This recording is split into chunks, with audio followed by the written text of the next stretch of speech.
the image of where this isn't what a hybrid is. It feels like the Insight has kind of replaced the old Prius, and this is a new kind of more aggressive. I'm no longer a kind of like car that sort of little apologetic people drive. So the Insight Prius. replaced the previous Prius. This feels much more aggressive, much more dynamic. Certainly, I mean, this is a lot more expensive car than the Insight. Let's be fair to the Insight, but yes, it feels is much more quality. It is more expensive. They haven't got the old Austin Rover, that horrible thing, cigarette light in there that they had in the Insight, which was just the most horrible bit of detailing I've ever seen in my life. It's still in electric mode, 20 miles an hour. But I mean, this is the quality of the interior for me isn't very good, but it's £21,000 this car, and you do get a vast amount of kit. So I've got navigation, head-up display. I've got all this stuff. What kind of turbo diesel can you get for that thing? Well, 21 grand is in Golf GTD kind of territory, so which that's is like the diesel version of the Golf GTI, which is very good fuel consumption.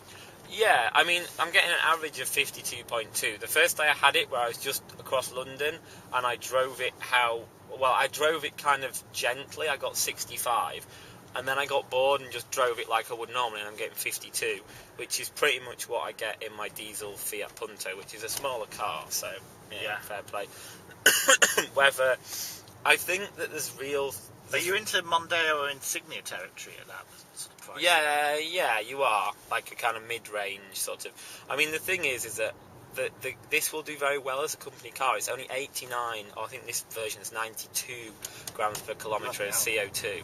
Now, there's just no sort of equivalent size thing that gets you that low, and that's going to be very low company car tax, and I think it's £0 road tax a year. Yeah. So it will do well from that perspective, and it's no longer something that you're like, oh my god, I have to put up with this. I drove it all the way to Cambridge on Saturday, straight on or left, and turn left round the M25, and it's still sort of.